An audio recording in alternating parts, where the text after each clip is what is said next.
آج کی تراویح میں شروع کیا تھا لیس البر ان تولوا وجوہکم قبل المشرق والمغرب، یعنی اس میں ایمانیات کا تذکرہ ہے کہ ایمان کا تعلق ظاہر سے نہیں بلکہ باطن سے ہے، دل کے ساتھ اس کا تعلق ہے۔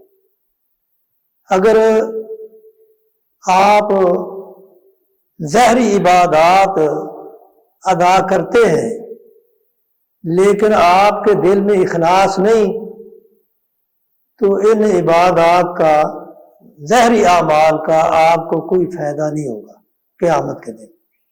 اس لیے اس میں یہ تاکید کی گئی ہے کہ اگر آپ ایمان سے فائدہ اٹھانا چاہتے ہیں تو اپنے دل کو درست کریں، دل میں اخلاص پیدا کریں، اور پھر اس کے بعد دنیا میں امن کیسے قائم ہو سکتا ہے، اس کا ایک اصول اللہ تعالیٰ نے بتایا ہے، وہ یہ ہے کہ عدل ہونا چاہیے۔ یا ایھا الذین آمنوا کتب علیکم القصاص فی القتلی، یعنی اگر عدل ہوگا تو دنیا میں امن بھی قائم ہوگا، اگر عدل نہیں، اس لیے اللہ تعالیٰ نے فرمایا وَلَکُمْ فِی الْقِصَاصِ حَیَاتٌ یا اُولی الْأَلْبَابِ۔ اگر کوئی شخص کسی کو ناحق قتل کرتا ہے تو اس کے بدلے میں چاہے وہ قاتل جو ہے کتنا با اثر کیوں نہ ہو، مقتول کتنا ہی نیچے والے قبیلے کا کیوں نہ ہو، لیکن اسلام مقتول کے بدلے میں قاتل کو قتل کرنے کا حکم دیتا ہے، یہی انصاف ہے۔ اور عدل کے ساتھ ساتھ پھر احسان کا بھی حکم ہے۔ اللہ تعالیٰ نے ورثاء کو یہ اختیار دیا ہے، مقتول کے ورثاء کو، وہ بدلہ نہ لیں، قصاص نہ لیں، وہ دیت لے لیں یا ویسے ہی معاف کر دیں، ان کو اختیار ہے۔ یعنی جہاں عدل ہے، عدل کے ساتھ ساتھ احسان کا بھی حکم دیا ہے اور اس کی فضیلت بھی بیان کی ہے۔ تو اگر عدل ہوگا تو دنیا میں امن ہوگا، امن ہوگا تو عبادات بھی آدمی سکون سے کر سکتا ہے۔ اگر عدل نہیں، امن نہیں ہے تو عبادت میں بھی کوئی مزہ نہیں آتا۔ اسی طرح روزے کی فرضیت کا تذکرہ ہے، یا ایھا الذین آمنوا کتب علیکم الصیام۔ پھر انسان ہے تو انسان کو خواہشات بھی ہیں، جوان آدمی ہے، شادی شدہ ہے، اس کی بیوی گھر میں ہے، تو اللہ تعالیٰ نے پھر اس میں یہ بھی حکم دیا ہے کہ رمضان کی راتوں میں تم اپنی بیوی کے ساتھ اپنی خواہش کے مطابق تعلق قائم کر سکتے ہو، لیکن اگر تم اعتکاف کی حالت میں ہو تو پھر یہ بھی جائز نہیں ہے۔ اب عبادات کی قبولیت کا تعلق چونکہ حلال رزق کے ساتھ ہے، اس لیے اللہ تعالی نے اس کا بھی تذکرہ کیا ہے کہ اگر تم عبادت کا حقیقی لطف اٹھانا چاہتے ہو تو پھر تمہیں اپنی کمائی میں حرام کی آمیزش نہیں ہونے دینا چاہیے، یعنی حرام سے بچو۔ حرام چاہے وہ رشوت کے طور طریقے سے ہو یا دھوکہ دہی کے طریقے سے ہو یا چوری سے ہو یا غصب سے ہو، یعنی جس طرح بھی جتنی بھی حرام کی قسمیں ہیں ان سے اجتناب کرو، تمہیں اسی وقت ہی یہ عبادات تمہاری فائدہ پہنچائیں گی۔ حج اور عمرے یہ بھی عبادات میں اس کا تذکرہ ہے۔ اللہ تعالیٰ نے حج اور عمرے کی ترغیب دی ہے، اور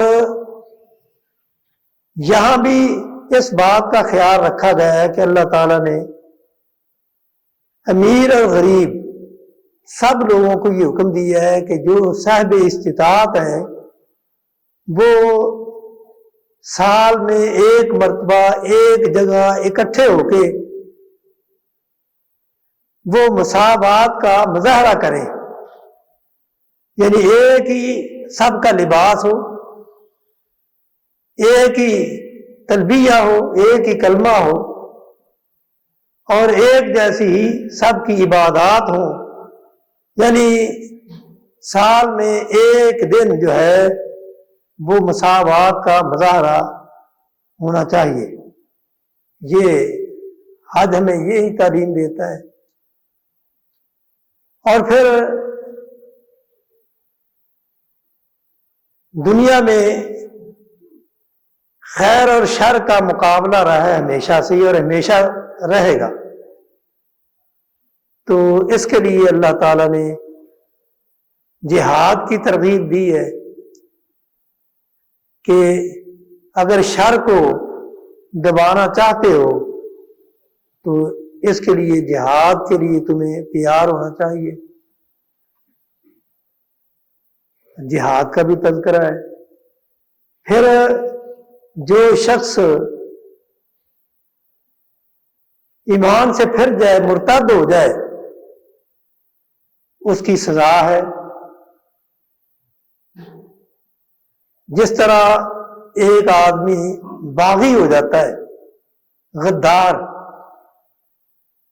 تو غدار کی سزا وہ ہمیشہ قتل ہی ہوتی ہے۔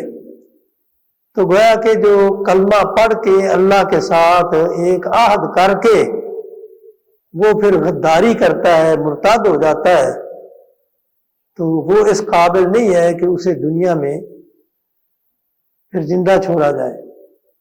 اس لیے مرتد کی سزا بھی اللہ تعالیٰ نے یہاں بیان کی ہے۔ پھر کچھ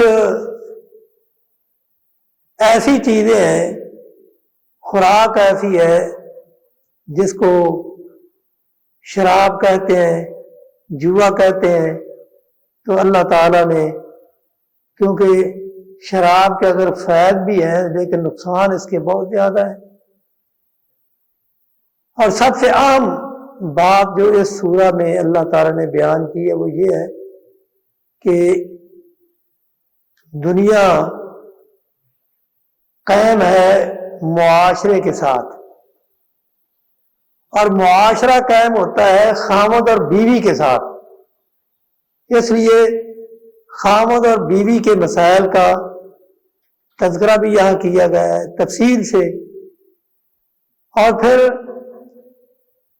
بچوں کی پرورش کا بھی یہاں تذکرہ ہے۔ والوالدات یرضعن اولادہن حولین کاملین لمن اراد ان یتم الرضاعہ، یعنی بسا اوقات ایسا ہوتا ہے کہ خامد بیوی کی نچاکی ہو جاتی ہے، ان کا نباہ مشکل ہو جاتا ہے، تو اس کا حل اللہ تعالیٰ نے طلاق رکھا ہے۔ اگرچہ طلاق ناپسندیدہ عمل ہے، لیکن جب خامد اور بیوی کا زندگی گزارنا ایک دوسرے کے ساتھ مشکل ہو جائے تو اس کا حل پھر اللہ تعالیٰ نے طلاق بتایا ہے۔ طلاق لے کے یا طلاق دے کے تو اس معاملے کو حل کر لو، پھر مرد کو اللہ اور بیوی دے دے گا، عورت کو کوئی اور اللہ تعالیٰ خامد دے دے گا جس کے ساتھ اس کی زندگی اچھی گزر جائے گی۔ تو بچوں کی پرورش کا معاملہ ایسی صورت میں اگر بچہ چھوٹا ہو تو وہ کس کا حق ہے؟ باپ رکھے گا یا ماں رکھے گی؟ تو اسلام نے اس کا حل نکال دیا ہے کہ جب تک بچہ دودھ پیتا ہے تو بچپن میں ماں کا حق زیادہ ہے بچے پہ. ماں اپنے بچے کو دودھ پلائے گی، وہی زیادہ حق رکھتی ہے. ہاں اگر وہ دودھ نہیں پلانا چاہتی تو پھر باپ کو کوئی دوسرا انتظام کرنا پڑے گا. بہرحال بچے کی نگہداشت، بچے کی پرورش کا بھی اسلام نے خیال رکھا ہے. تو یہ تھے چند مسائل جو آپ قرآن سن چکے ہیں. اس میں اللہ تعالی ہم سب کو ان پہ عمل کرنے کی توفیق عطا فرمائے. وآخر دعوانا